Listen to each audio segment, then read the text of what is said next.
Bienvenue à tous les pasteurs et les fidèles du monde entier qui participent à la conférence en ligne de Nouveau Ciel, Nouvelle Terre Shincheonji, témoignage sur la prophétie et l'accomplissement de l'Apocalypse, la nouvelle alliance de Dieu. Je suis Soo-Jin Kim et je serai votre présentateur. Au fur et à mesure des conférences, l'intérêt et les réactions des pasteurs du monde entier sont de plus en plus enthousiastes. Ils veulent devenir un avec Nouveau Ciel, Nouvelle Terre Shincheonji. Dans la presse aussi, les réactions sont nombreuses. C'est le son de trompette le plus fort qu'il y ait jamais eu depuis la création du monde. C'est avec impatience que nous attendons la conférence d'aujourd'hui. Avant la conférence, nous allons prier avec le même cœur. Dieu notre Père, envers qui nous sommes reconnaissants, merci de nous avoir permis d'organiser aujourd'hui la conférence en ligne de Nouveau Ciel, Nouvelle Terre Shincheonji, témoignage sur la prophétie et l'accomplissement de l'Apocalypse, la nouvelle alliance de Dieu. Jésus, merci pour la grâce que vous nous avez faite en portant la croix et en versant votre sang pour nos péchés. Aujourd'hui, notamment en ce temps, à travers le chef de la tribu de Thaddée, nous recevrons le témoignage sur Apocalypse chapitre 15. Que Dieu puisse accorder à tous les pasteurs et les fidèles du monde entier qui participent à la conférence les yeux pour voir, les oreilles pour entendre et le cœur pour réaliser. S'il vous plaît, permettez que l'Esprit Saint de vérité travaille avec le chef de tribu qui témoignera de la parole, afin qu'il prêche la parole révélée sans rien ajouter ni retrancher. Dieu notre Père, tout comme il est dit de chercher le royaume et la justice de Dieu premièrement, la famille de la foi du monde entier est venue devant cette parole de témoignage. Donnez-nous, je vous prie, de l'amour et de la grâce. Aidez-nous tous à croire et à réaliser afin de pouvoir vivre pour toujours avec Dieu dans le royaume des cieux, qui est le royaume de la liberté, de la paix et de l'amour. Nous avons prié toute cette parole dans le nom de Jésus, notre Sauveur. Amen. La conférence en ligne d'aujourd'hui se déroule dans le strict respect des règles de prévention sanitaire et de distanciation sociale. La dernière fois, à travers la conférence sur Apocalypse chapitre 14, nous avons médité sur qui étaient les 144 000, les premiers fruits mûrs scellés de Dieu et ce qui le prouvait. Aujourd'hui, à travers la parole d'Apocalypse chapitre 15, j'espère que vous passerez un temps précieux en vérifiant qui sont ceux qui ont vaincu la bête, son idole, et le nombre de son nom, et se sont échappés, et aussi où se trouve la mer de verre et le temple du tabernacle du témoignage où ils se sont rassemblés. L'Apocalypse de Jean est la conclusion de la Bible, que tous les croyants doivent absolument réaliser et garder sans ajouter ni retrancher. Autrement dit, s'il vous plaît, n'en manquez pas un mot, et je prie pour que ce soit un temps de grâce au cours duquel vous réalisiez clairement. Nous allons accueillir le chef de tribu, Kyusoo Shin, qui nous témoignera de la parole. Veuillez l'accueillir avec des applaudissements chaleureux.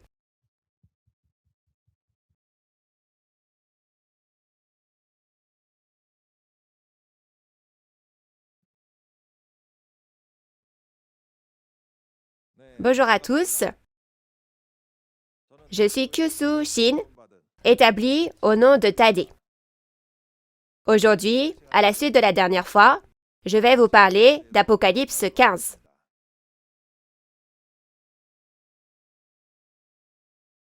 Avant la conférence d'Apocalypse 15, lisons un message spécial du président de Nouveau Ciel, Nouvelle Terre Shincheonji, Église de Jésus, Man Hee-lee, aux pasteurs et aux fidèles du monde entier qui écoutent cette parole. J'espère que vous écouterez attentivement. Le titre est « Le nouveau ciel et la nouvelle terre promis dans l'Apocalypse, la nouvelle alliance ». Dieu a quitté le monde à cause des péchés de l'homme. Le monde de Noé et le monde de Moïse, Israël, ont aussi péché comme Adam. Ainsi, à travers le prophète Jérémie de l'Ancien Testament, Dieu a prophétisé que 2 types de semences seraient semées pour la création d'une chose nouvelle et qu'une nouvelle alliance serait établie, et cette prophétie s'est accomplie au temps de Jésus. Jésus, qui a accompli l'Ancien Testament, a promis dans la Nouvelle Alliance qu'il reviendrait pour juger le premier ciel et la première terre, attraper le dragon et établir un nouveau ciel et une nouvelle terre, soit le nouveau royaume et le nouveau peuple, les 12 tribus. Et après que cette prophétie a été prêchée dans le monde entier pendant environ 2000 ans, il est venu aujourd'hui et l'a accompli. Cette prophétie a été donnée pour que l'on croie quand elle s'accomplira. Les vrais croyants ont cru à cette promesse de Jésus, mais les faux pasteurs et les faux croyants n'ont pas cru à cette promesse et ont persécuté les vrais croyants. Il y aura donc un jugement pour eux, comme au temps de Noé et de Lot. Au temps de l'accomplissement de l'Apocalypse, le premier ciel et la première terre, les fils du royaume, l'Église traditionnelle, seront jugés et disparaîtront, comme dans Apocalypse 6. On peut savoir cela en lisant la Bible du Nouveau Testament. 2 types de semences ont été semées dans la chrétienté, la semence de Dieu et la semence du diable. Quand cela? Au premier avènement de Jésus. Et Jésus, qui a semé la semence, a moissonné le grain mûr au second avènement et l'a scellé pour créer les 12 tribus. Ce temps de la moisson est la fin du monde.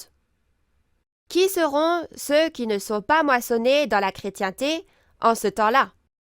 Ce sont ceux qui sont nés de la semence du diable. Au temps de la moisson, il y a une distinction claire entre ceux nés de la semence de Dieu et ceux nés de la semence du diable. Ainsi, vous devez distinguer par vous-même, dans la Bible, de quelle semence vous êtes nés. Ceux qui ne sont pas nés de la semence de Dieu doivent naître de nouveau de la semence de Dieu, être créés en tant que multitude en blanc et venir à Dieu.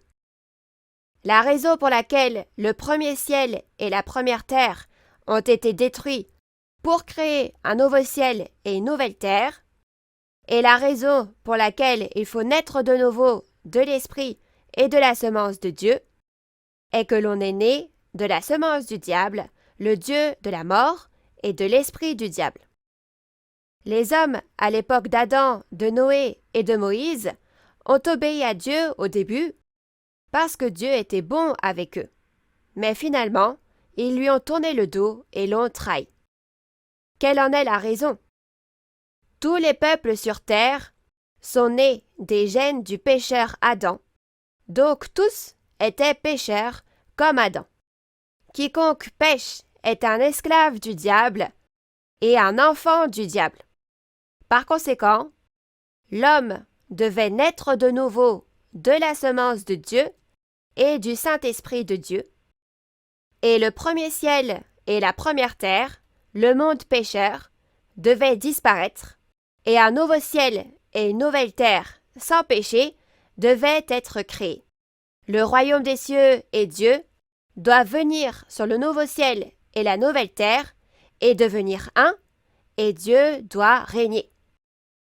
Comment le diable et les péchés de l'homme peuvent-ils disparaître? En étant sanctifiés par le sang du juste et la vérité de la parole du Père, le péché disparaît. Le royaume et les prêtres de Dieu ont été rachetés par le sang de Jésus, et ces prêtres ont été libérés du péché par le sang de Jésus. De plus, la multitude en blanc aussi a lavé et blanchi ses vêtements dans le sang de Jésus. C'était aussi avec le sang de Jésus et la parole de témoignage qu'on a pu combattre et vaincre le groupe du dragon. Ainsi, Jésus a fait une nouvelle alliance avec son sang, la nuit de la Pâque, et a porté la croix pour les péchés de tous les peuples, et est parti. Lors du second avènement, Jésus a accompli toute l'Apocalypse promise et a créé 12 tribus, et le royaume des cieux et Dieu viennent à ces 12 tribus créées. Ainsi, ces 12 tribus qui sont avec Dieu entrent dans le royaume des cieux et deviennent l'arbre de vie qui vit pour toujours, sans péché ni loi, dans la liberté, la paix et l'amour. Grâce à cela, Dieu mettra fin au monde du péché et établira un nouveau ciel, une nouvelle terre et un nouveau monde. Amen.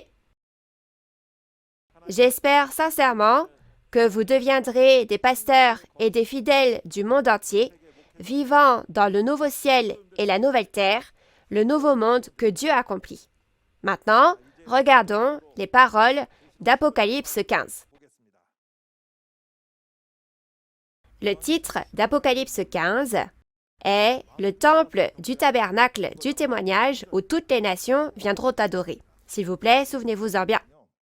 Et le plus important, c'est l'introduction d'Apocalypse 15. Donc j'espère que vous écouterez attentivement. Lorsque l'on regarde Apocalypse 15, verset 1, il est dit qu'il y a un autre signe grand et admirable dans le ciel. Ce signe signifie que c'est quelque chose de surprenant, que les personnes ne comprendront pas en le voyant. Cela est grand et admirable parce que Dieu et Jésus l'ont fait, n'est-ce pas? Mais même avant Apocalypse 15, il y avait des événements grands et admirables que l'on pourrait appeler des signes. Mais les événements d'Apocalypse 15, parce que ce n'est pas pareil que les événements précédents, il est dit que c'est un autre signe, parce que c'est un événement différent des précédents. Alors, quel est cet événement? Dieu choisit ceux qui ont vaincu le dragon, Satan le diable, dans Apocalypse 12, pour contenir la colère de Dieu. Il la met dans leur cœur, n'est-ce pas? Ainsi, parce que ces vainqueurs sont remplis de la colère de Dieu, ils sont comparés à des coupes de la colère. Donc nous examinerons cela de plus près tout à l'heure. Et la colère de Dieu qui est contenue dans le cœur de ceux qui vainquent est déversée. Et elle est déversée sur les traîtres et les destructeurs pour faire l'œuvre du jugement. Les détails sont rapportés dans Apocalypse 16. Donc c'est un événement comme celui-ci. Quelque chose qui n'était jamais arrivé auparavant. Nous disons donc que c'est un autre signe. Et ces vainqueurs, ils sont les seuls à pouvoir le faire. Alors pourquoi? Dans Apocalypse 12, ils ont combattu et vaincu le groupe du dragon, les adversaires, les destructeurs, avec la parole de témoignage, n'est-ce pas? Parce qu'ils ont vaincu, ils peuvent juger, n'est-ce pas? Et parce qu'ils connaissent très bien leur identité, celle des traîtres et des destructeurs, ils peuvent les juger, n'est-ce pas? Donc, dans Apocalypse 16, on verse les coupes comme ceci. Dans Apocalypse 16, vous en apprendrez plus sur qui utilise qui et qui juge qui, que sont les coupes d'or remplies de la colère et qu'est-ce que la colère. Alors, écoutez attentivement aujourd'hui et la prochaine fois, je vous exhorte à écouter attentivement Apocalypse chapitre 16 pour voir comment l'œuvre de Dieu s'est déroulée. Et ces vainqueurs, donc ils sont très, très importants, n'est-ce pas? Ces vainqueurs, comme je vous l'ai dit plus haut, ce sont des coupes parce qu'ils contiennent la colère de Dieu. Et parce qu'ils ont reçu la parole, on dit que c'est de l'or et que ce sont des coupes d'or. Ils ont reçu l'autorité et le pouvoir de la part de Jésus, n'est-ce pas? L'autorité et le pouvoir que le vainqueur a reçu de Jésus sont très bien écrits dans les chapitres 2 et 3 de l'Apocalypse. Il y a 12 bénédictions qui y sont écrites. L'une d'elles dit que celui qui vaincra est avec Dieu, Jésus et le royaume des cieux du monde spirituel. Il est dit qu'ils sont assis ensemble sur le trône de Jésus. Alors avec qui Dieu est-il? Souvenez-vous bien qu'il est avec le vainqueur. Et dans le chapitre 15 de l'Apocalypse, des informations importantes sont écrites. L'endroit où toutes les nations iront adorer y est indiqué. Adorer, c'est adorer Dieu, n'est-ce pas? Alors toutes les nations doivent venir à Dieu et l'adorer. Et on nous dit à quel endroit, n'est-ce pas? Il n'y a pas d'exception si on dit toutes les nations, n'est-ce pas? Tout le monde est inclus. Mais où ces nations adoreront-elles Dieu? C'est précisément au temple du tabernacle du témoignage comme cela est clairement dit dans Apocalypse 15. Ainsi, nous devons aller au temple du tabernacle du témoignage et adorer Dieu. Alors, quel genre de temple est le temple du tabernacle du témoignage? Premièrement, il doit y avoir ceux qui ont vaincu, comme mentionné précédemment. Pourquoi? Les vainqueurs sont les témoins qui ont combattu et vaincu avec la parole de témoignage, les traîtres et les destructeurs qui sont apparus selon l'Apocalypse. Ils peuvent témoigner parce qu'ils sont les témoins, bien sûr. Donc un tabernacle apparaît en raison du témoignage et ce tabernacle est le temple du tabernacle du témoignage. Et comme nous l'avons dit plus tôt, puisque Dieu est avec le vainqueur, venir adorer dans ce temple du tabernacle du témoignage, c'est adorer Dieu, n'est-ce pas? Ce temple du tabernacle du témoignage est le lieu où l'on voit et annonce les événements de tous les chapitres d'Apocalypse 1 à 22 et l'accomplissement d'Apocalypse. Il est promis dans Apocalypse 15 que toutes les nations doivent venir adorer dans ce lieu. Alors, si on croit en Dieu, il faut faire ainsi, n'est-ce pas?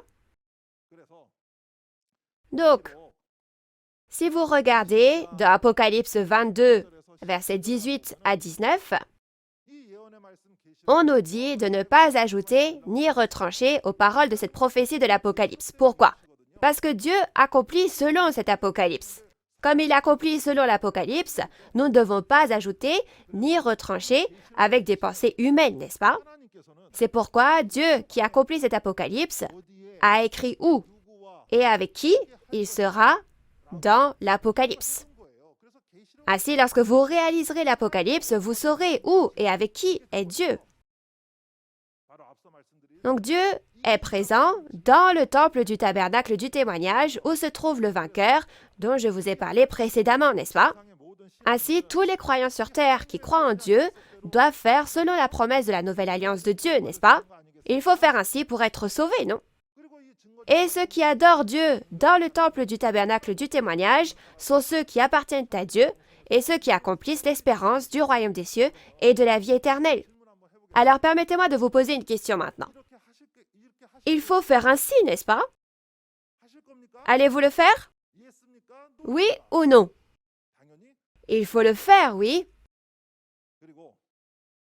Et le fait que son nom soit écrit dans le temple du tabernacle du témoignage, où se trouve Dieu, signifie que son nom est écrit dans le livre de vie devant le trône de Dieu. Et on devient la multitude en blanc qui sera sauvée. Dieu l'a promis dans l'Apocalypse. Maintenant, gardez bien cette introduction importante à l'esprit et nous allons commencer par lire Apocalypse 15, verset 1. Puis je vis dans le ciel un autre signe grand et admirable.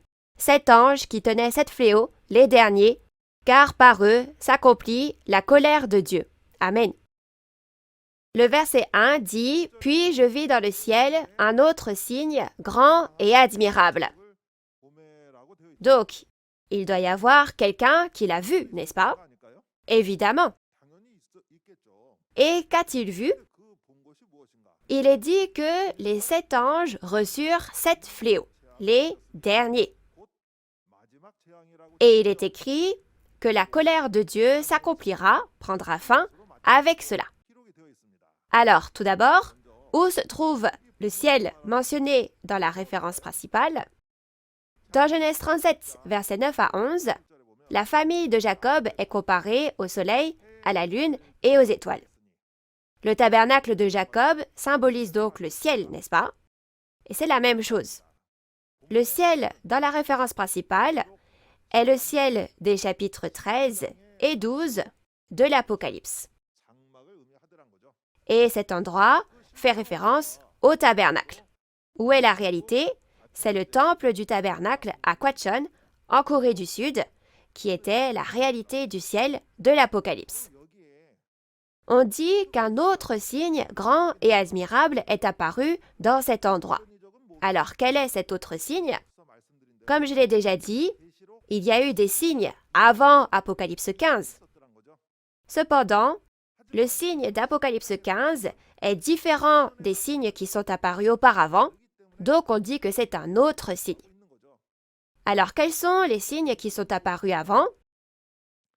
L'ouverture des sceaux d'Apocalypse 6 et les 7 trompettes d'Apocalypse 8 et 9.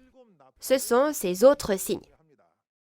Le signe de l'ouverture des sceaux d'Apocalypse 6 est un signe et un fléau dans lequel le peuple élu qui a trahi est jugé par Jésus et les 4 êtres vivants, et le signe des 7 trompettes dans Apocalypse 8 et 9 est un signe et un fléau dans lequel le peuple élu qui a trahi est tué tiers par les païens. Cependant, ce signe écrit dans Apocalypse 15 est différent des signes d'Apocalypse 6, 8 et 9. C'est pourquoi il est dit que c'est un autre signe grand et admirable. Cependant, comme je l'ai brièvement mentionné plus tôt, c'est écrit « Je vis un autre signe grand et admirable ». Donc, quelqu'un doit l'avoir vu, n'est-ce pas? Pasteurs et fidèles du monde entier, avez-vous déjà vu celui qui a vu ces choses? Il y a une personne qui a vu le signe de l'ouverture des sceaux dans Apocalypse 6, le signe des 7 trompettes dans Apocalypse 8 et 9, et le signe des 7 coupes dans Apocalypse 15 et Apocalypse 16. Avez-vous déjà vu cette personne? Moi, je l'ai vu. C'est le pasteur promis de Nouveau Ciel, Nouvelle Terre, Shincheonji, le président Mani Lee, qui a vu tous ces événements. C'est pourquoi nous pouvons témoigner au monde de cette façon, n'est-ce pas?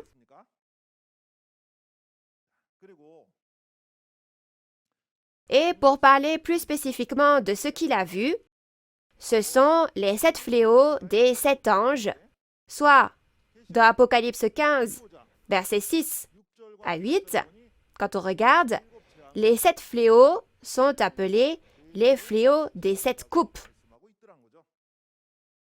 Alors, si ce sont 7 coupes, que contiennent-elles? Il est écrit qu'elles sont remplies de la colère de Dieu. Mais y a-t-il une coupe qui peut contenir la colère de Dieu parmi les coupes physiques? Bien sûr que non. Le cœur d'une personne n'est-il pas la coupe qui peut contenir la colère de Dieu? Alors, quand la prophétie de ce chapitre s'est accomplie, qui étaient les personnes qui étaient remplies de la colère de Dieu? Ce sont ceux qui ont vaincu dans Apocalypse 12, bien sûr. Ils ont vu la réalité des traîtres et des destructeurs, et ils ont combattu et vaincu avec la parole de témoignage. Ils ont donc été remplis de la colère de Dieu. Et quand on regarde dans Apocalypse 16, ces coupes sont versées. Donc, ne le savent-ils pas vraiment bien? Ils ne le savent que trop bien parce qu'ils les ont vus et combattus et ils ont vaincu.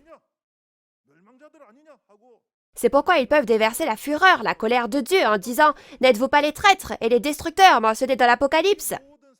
Au centre de tous ces événements, il y a un pasteur qui a vu toutes ces choses et qui a accompli cela avec Jésus, n'est-ce pas? C'est le pasteur promis qui a vu toutes ces choses et a pu témoigner de ce que Jésus a accompli. Alors, ne faudrait-il pas savoir où sont ces vainqueurs? Où sont ces vainqueurs qu'on appelle coupes? Lisons les versets 2 et 3 ensemble.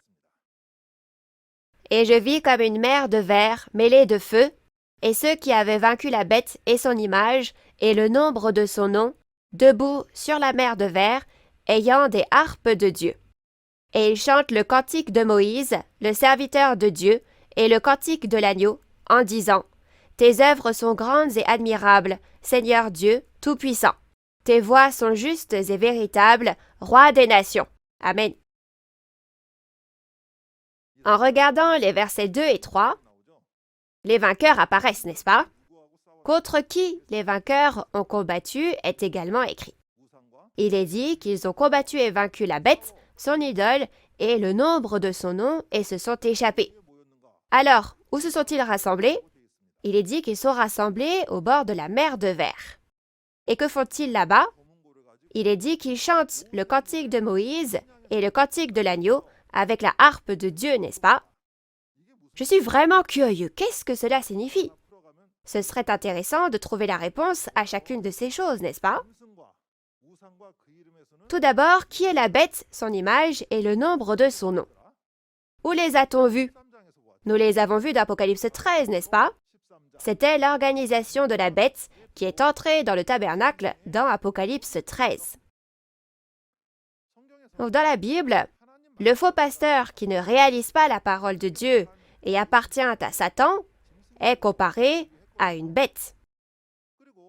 Et ce faux pasteur, c'est un destructeur parce qu'il tue les esprits des fidèles avec les fausses doctrines et la fausse vérité de Satan, n'est-ce pas? Donc, en parlant de la réalité physique du tabernacle, ce sont les destructeurs qui sont entrés dans le temple du tabernacle.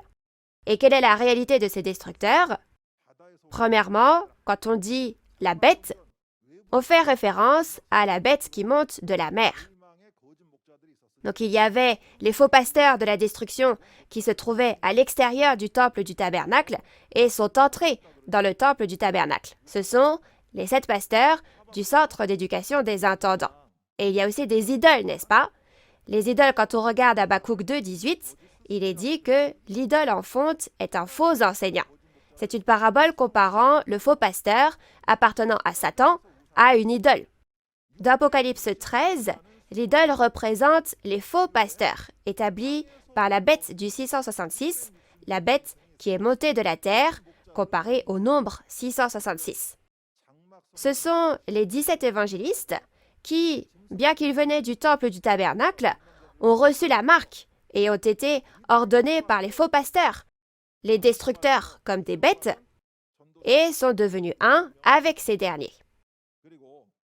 Et le nombre de son nom, 666, ça fait référence à la bête de la terre.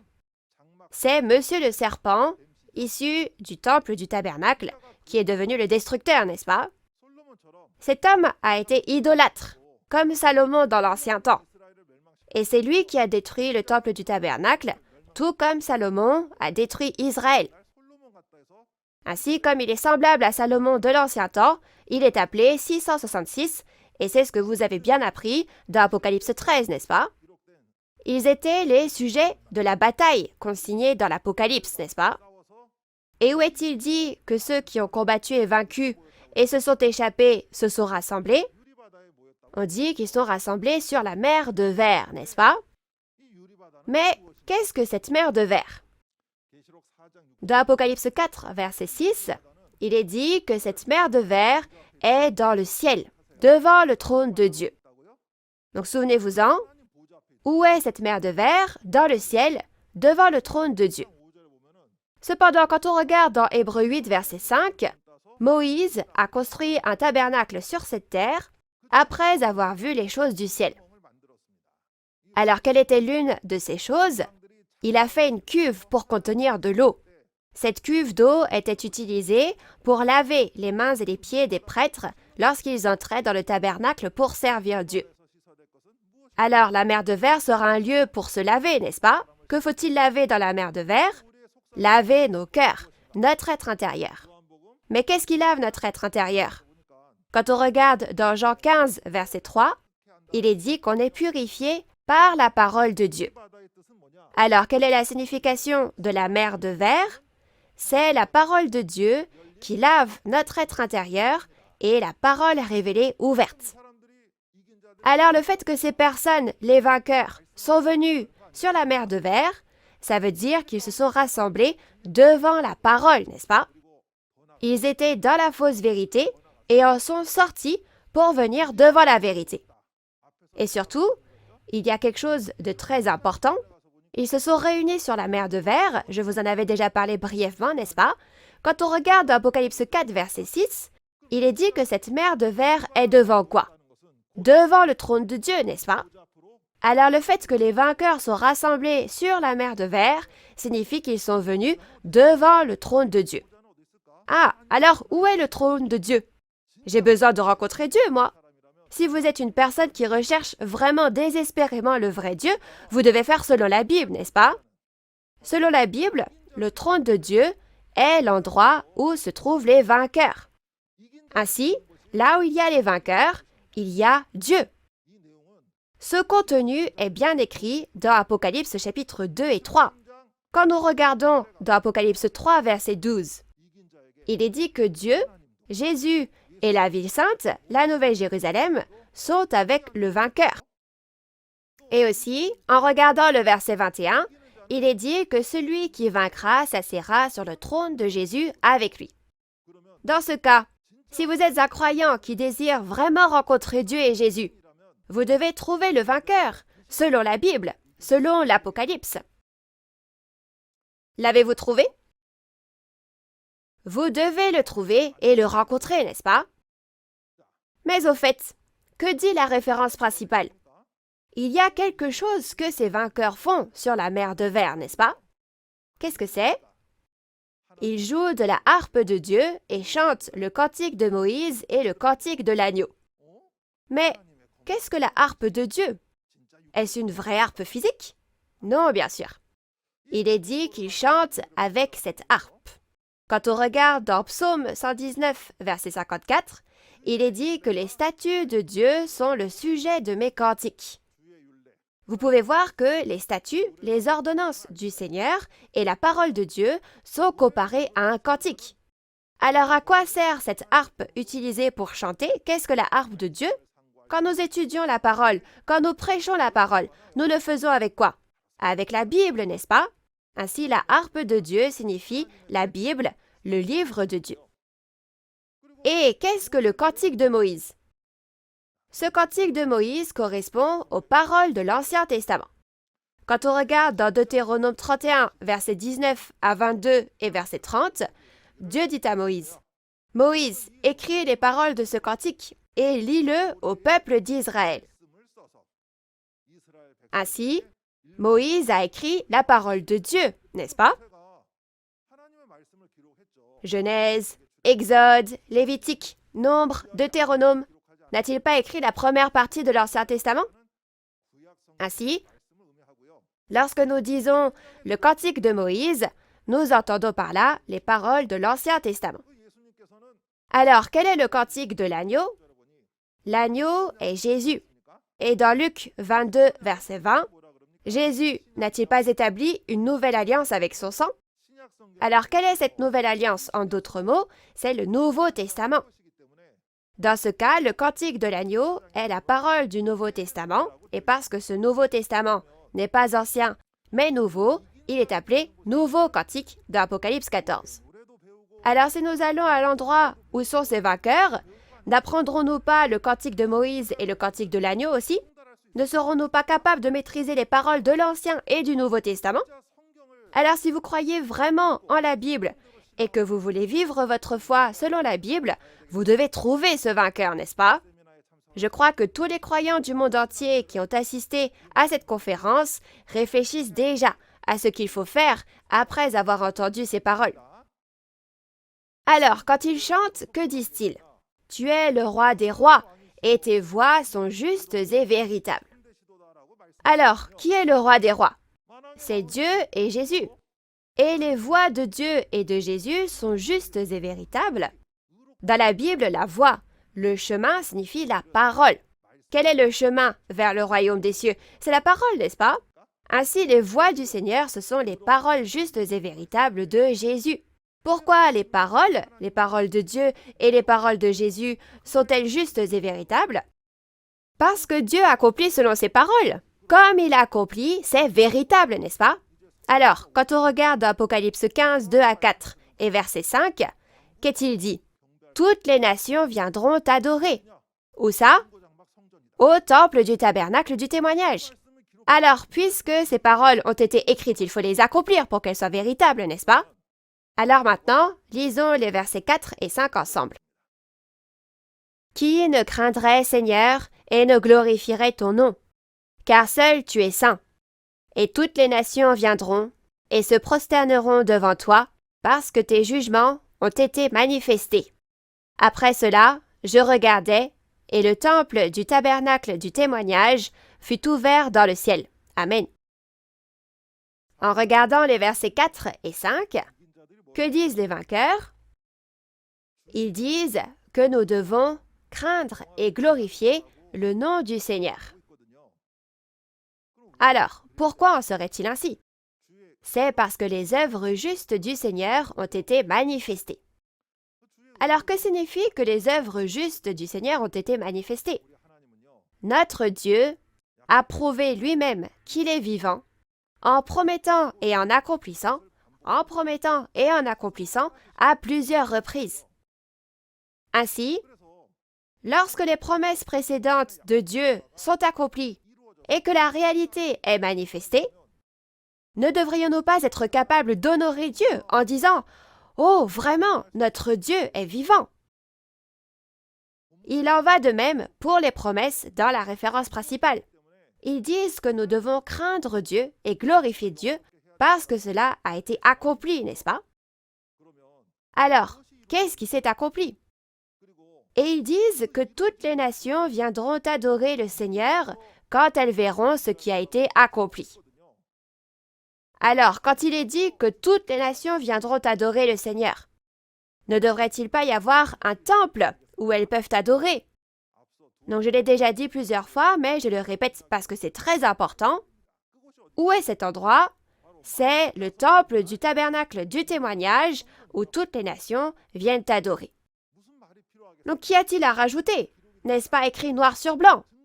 Quand il est dit que toutes les nations viendront au temple du tabernacle du témoignage et adoreront, ces nations ne sont pas seulement les croyants, mais aussi tous les peuples du monde. Quand on regarde Apocalypse 7, verset 9 et ce qui suit, au milieu de la grande tribulation, une multitude indénombrable, vêtue de robes blanches, vient devant le trône de Dieu, louant Dieu et adorant Dieu. Alors n'est-ce pas la même chose que la parole selon laquelle toutes les nations viendront au temple du tabernacle du témoignage où se trouve le trône de Dieu et y adoreront? Alors, les croyants en Dieu doivent faire selon la Bible, n'est-ce pas? Si on ne croit pas en la Bible, pourquoi dire que l'on croit en Dieu? Si on croit en la Bible et en Dieu, alors selon cette parole, il faut venir au temple du tabernacle du témoignage et adorer Dieu. Mais qu'est-ce qui est important? Le temple du tabernacle du témoignage n'apparaît pas n'importe quand. Que dit la référence principale? Il est dit que le temple du tabernacle du témoignage sera ouvert dans le ciel après cela. Donc, cela doit avoir lieu avant. Alors, qu'est-ce que cela? Comme nous l'avons vu, ce sont les paroles d'Apocalypse 15, versets 1 à 4, n'est-ce pas? Que s'est-il passé? Dans Apocalypse 13, ceux qui ont vaincu la bête, son image et le nombre de son nom, et se sont échappés, doivent d'abord se rassembler sur la mer de verre, n'est-ce pas? Les vainqueurs sont aussi ceux qui ont combattu et vaincu avec la parole de témoignage dans Apocalypse 12. Ces vainqueurs doivent apparaître en premier, n'est-ce pas? Après les vainqueurs d'Apocalypse 12, il y a le temple du tabernacle du témoignage. Alors, réfléchissons. Pourquoi les vainqueurs doivent-ils apparaître en premier? Ces vainqueurs sont les témoins qui ont vu la réalité des traîtres et des destructeurs apparaître comme prophétisé dans Apocalypse 13. Et ce sont les vainqueurs qui ont combattu et vaincu avec la parole de témoignage. Donc ils savent très bien. Comme ils savent très bien, ils peuvent témoigner, n'est-ce pas? Parce qu'ils peuvent témoigner, le tabernacle du témoignage apparaît, n'est-ce pas? Donc, forcément, il doit y avoir ceux qui vainquent dans Apocalypse 12 pour que le temple du tabernacle du témoignage puisse être établi. Donc, encore une fois, ce temple du tabernacle du témoignage, c'est le tabernacle où on témoigne de ce que les vainqueurs d'Apocalypse 12 ont vu et entendu sur les lieux des événements. Et de plus, c'est le tabernacle où on témoigne des événements de tous les chapitres d'Apocalypse 1 à 22. Alors, si vous êtes curieux concernant l'Apocalypse et que vous voulez savoir où faut-il venir, il faut venir au temple du tabernacle du témoignage et apprendre. Et quelle est la raison pour laquelle cet endroit est appelé temple? les vainqueurs, comme je l'ai déjà dit précédemment. Quand on regarde dans Apocalypse chapitre 2 et 3, Dieu, Jésus et le royaume des cieux du monde spirituel sont avec le vainqueur, et le vainqueur est assis sur le trône de Jésus avec lui. Il y a donc le trône de Dieu là où se trouve le vainqueur. Donc puisque c'est le temple du tabernacle du témoignage, c'est un lieu saint, parce que Dieu s'y trouve. Donc c'est pour ça que ça s'appelle un temple, n'est-ce pas? On dit que c'est un temple parce que Dieu s'y trouve et qu'il y a le trône de Dieu. Alors, où doivent aller les croyants? Si vous allez au mauvais endroit pour pratiquer votre foi et que quelque chose se passe mal, qui peut-on blâmer? Il faut faire selon la Bible. Mais quand on regarde dans la Bible, c'est exactement ce que Dieu a dit. Il a promis où il serait, avec qui il serait. Alors, où est cet endroit? C'est le temple du tabernacle du témoignage où il y a les vainqueurs, n'est-ce pas? Ainsi, toutes les nations doivent venir au temple du tabernacle du témoignage où Dieu se trouve. Ne sera-ce pas comme promis dans la Bible? Alors, ce temple du tabernacle du témoignage est apparu ou pas? Maintenant que nous écoutons les paroles de l'Apocalypse. Et en écoutant ces paroles, nous devrions pouvoir penser que le temple du tabernacle du témoignage est apparu, non? Alors, quelle est sa réalité? Nouveau ciel, nouvelle terre, Shincheonji, Église de Jésus, temple du tabernacle du témoignage, fondé le 14 mars 1984, en est la réalité. Peu importe où vous allez dans le monde, il n'existe nulle autre part de dénomination fondée sous le nom de temple du tabernacle du témoignage. Où y a-t-il un endroit appelé le nouveau ciel et la nouvelle terre selon Apocalypse 21 verset 1? Et aussi, où est le lieu qui est composé des 12 tribus selon Apocalypse 7? Tous les croyants qui croient vraiment en la Bible le chercheront, n'est-ce pas? Où se trouve un tel lieu? Ils chercheront, n'est-ce pas? Et vous devez d'abord vérifier qu'il y a eu un vainqueur qui a combattu les destructeurs dans le temple du tabernacle avant que le royaume de Dieu, nouveau ciel, nouvelle terre, Shincheonji, Église de Jésus, temple du tabernacle du témoignage, ne soit établi, n'est-ce pas? Vous devriez également vérifier qu'il y a un pasteur qui a vu tous ces événements et en témoigne. Maintenant que vous avez atteint le chapitre 15, je pense que vous avez vérifié beaucoup de ces choses. Alors, que font encore les vainqueurs dans le temple du tabernacle du témoignage? Lisons ensemble les versets 6 à 8. Et les 7 anges qui tenaient les 7 fléaux sortirent du temple, revêtus d'un lin pur, éclatant, et ayant des ceintures d'or autour de la poitrine. Et l'un des 4 êtres vivants donna aux 7 anges 7 coupes d'or, pleines de la colère du Dieu qui vit au siècle des siècles. Et le temple fut rempli de fumée à cause de la gloire de Dieu et de sa puissance, et personne ne pouvait entrer dans le temple jusqu'à ce que les 7 fléaux des 7 anges fussent accomplis. Amen. Dans les versets 6 à 8, il est dit que 7 anges sortent du temple, n'est-ce pas? Et à ces 7 anges, l'un des 4 êtres vivants donne 7 coupes d'or remplies de la colère de Dieu. C'est pourquoi ces 7 anges déversent la colère de Dieu contenue dans les coupes sur les traîtres et les destructeurs dans Apocalypse 16. Mais qu'est-ce qui est écrit? Le temple fut rempli de fumée à cause de la gloire de Dieu et de sa puissance. Et personne ne pouvait entrer dans le temple jusqu'à ce que les 7 fléaux des 7 anges fussent accomplis.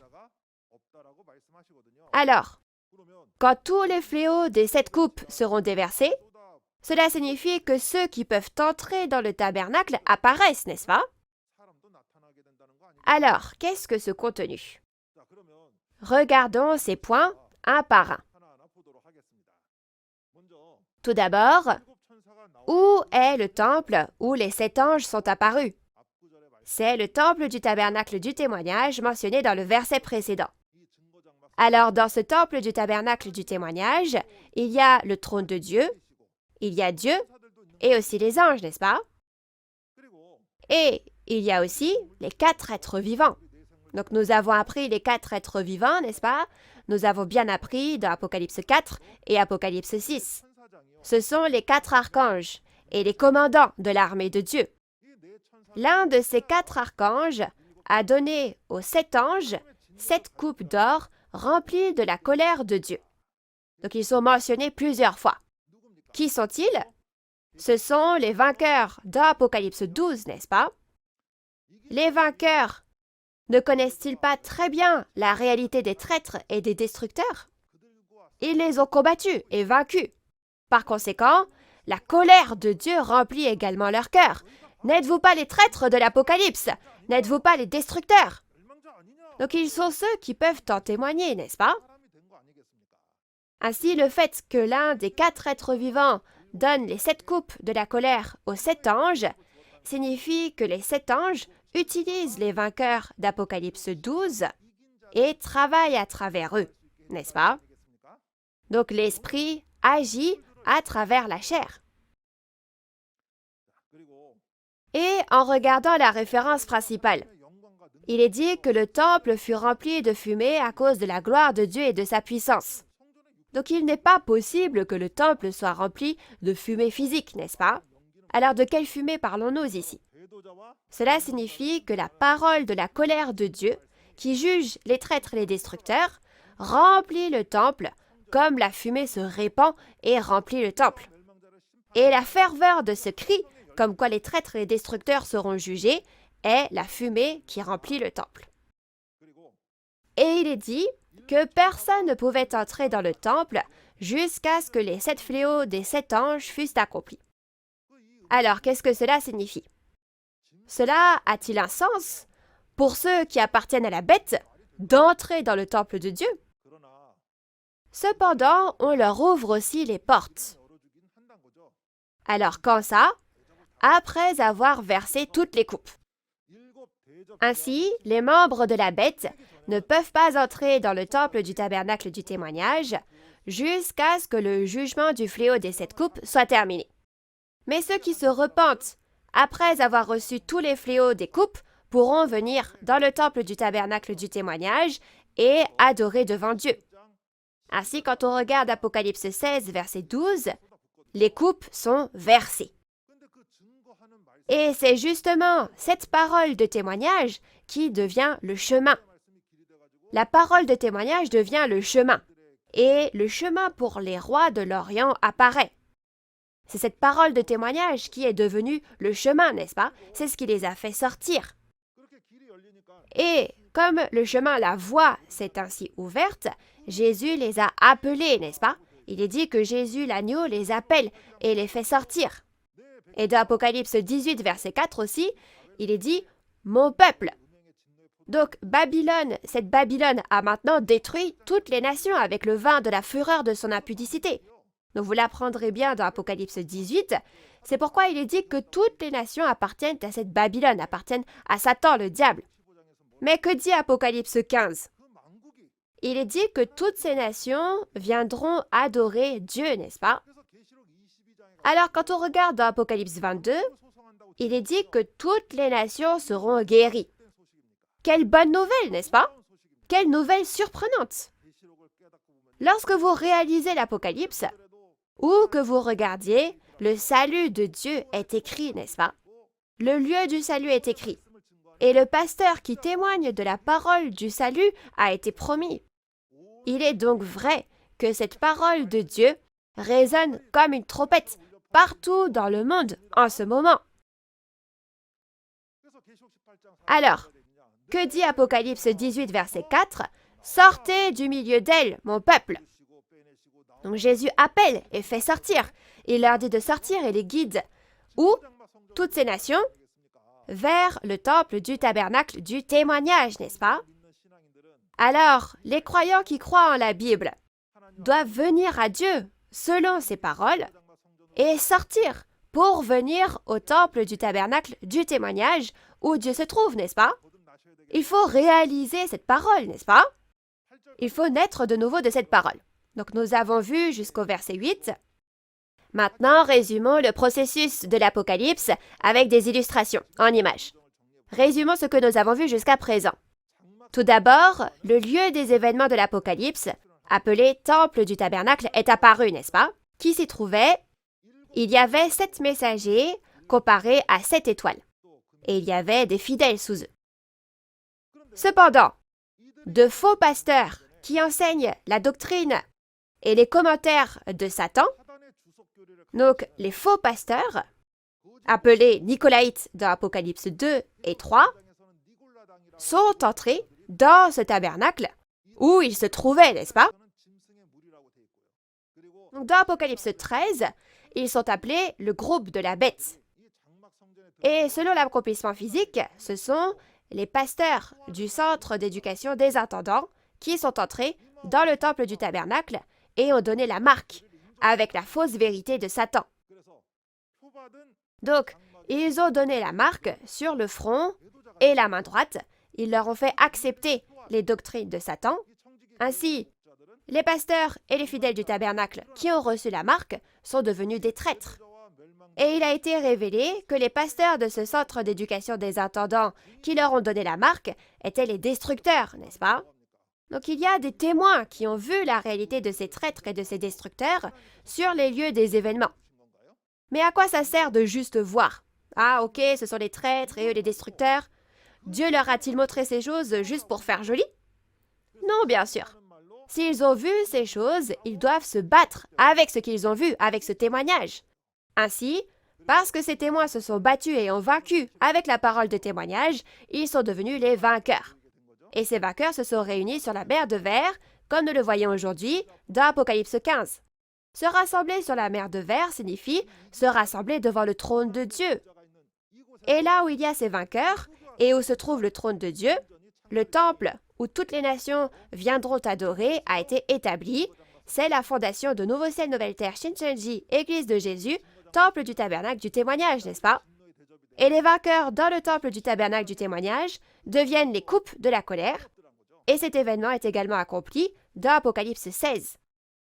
Donc selon Apocalypse 7, ces 12 tribus, ceux qui sont scellés, apparaîtront désormais dans ce temple du tabernacle du témoignage qui est apparu. Et une multitude en blanc indénombrable s'y rassemble. Donc ce sont toutes les nations qui viennent adorer. Si vous regardez l'histoire du développement de Nouveau Ciel, Nouvelle Terre, Shincheonji, Église de Jésus, Temple du Tabernacle du Témoignage, au début, le pasteur promis a enseigné les paroles de l'Ancien et du Nouveau Testament dans les montagnes et dans les champs aux fidèles qui s'étaient échappés du tabernacle. C'est l'accomplissement physique du fait de chanter le cantique de Moïse et le cantique de l'agneau, n'est-ce pas? Et le 14 mars 1984, il a proclamé l'établissement et la fondation du temple du tabernacle du témoignage. Il est allé dans toutes les villes de Corée du Sud et y a organisé des conférences sur l'Apocalypse. Il a témoigné de l'accomplissement physique de la trahison et de la destruction et a témoigné des événements de tous les chapitres de l'Apocalypse. Cela fait partie du processus d'accomplissement de la prophétie qui consistait à verser les coupes. Et le 14 mars 1995, selon Apocalypse 4 et Apocalypse 7, le trône a été formé sur cette terre, comme vu dans le ciel, et les 12 tribus ont commencé en même temps, le même jour. Donc ces 12 tribus ont travaillé assidûment pour moissonner et sceller jusqu'à aujourd'hui. C'était donc un faible commencement, mais les choses se sont progressivement développées selon la Bible.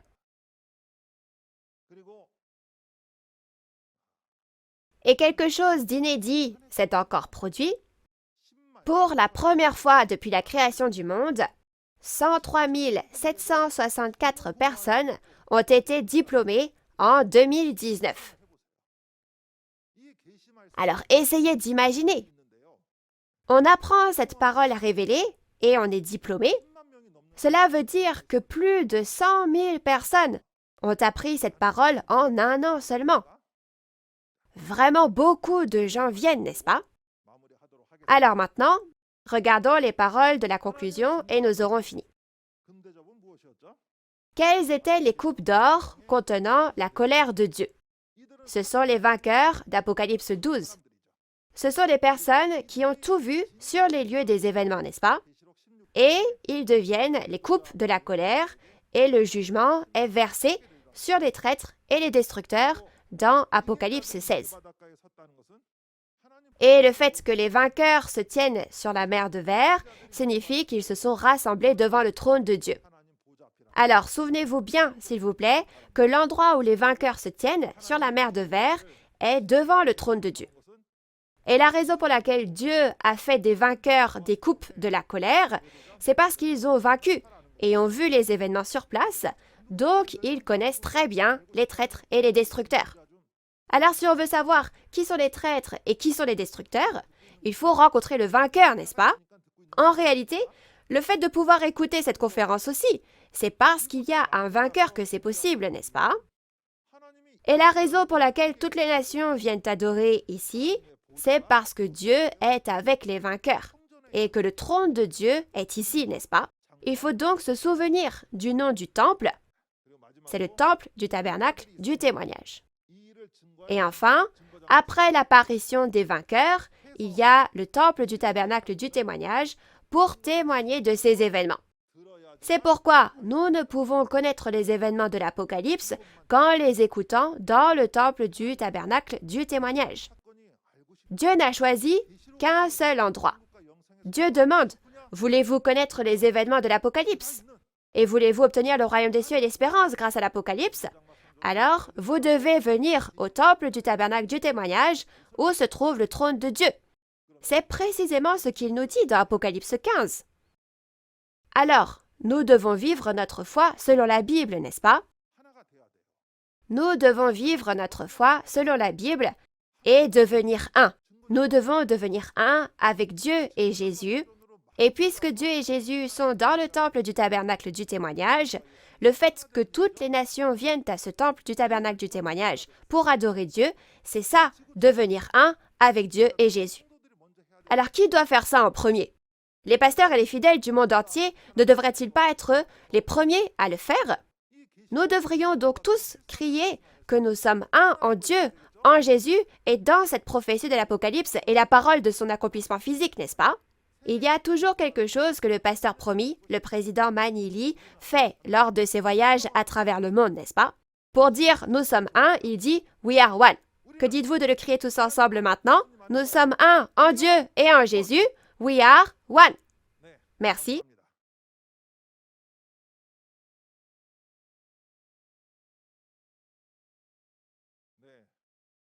Nous allons prier Dieu le Père.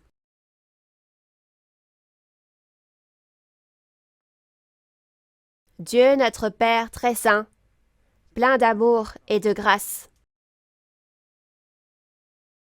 Nous vous remercions sincèrement pour votre amour et votre grâce, qui consiste à accomplir les prophéties de l'Apocalypse aujourd'hui, à créer le temple du tabernacle du témoignage sur terre pour que toutes les nations viennent y adorer, et à faire résonner la parole de l'Apocalypse comme la trompette la plus forte dans le monde entier, conduisant ainsi à Dieu tous les croyants sur terre qui croient en Dieu.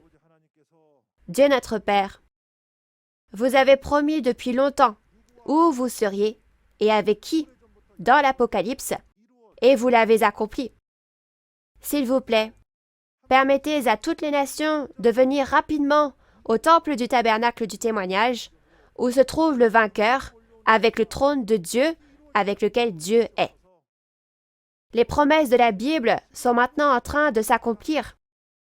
De nombreux pasteurs et fidèles à travers le monde et d'innombrables autres personnes ont appris la parole de l'Apocalypse, dont les 12 tribus témoignent, et rendent grâce et gloire à Dieu.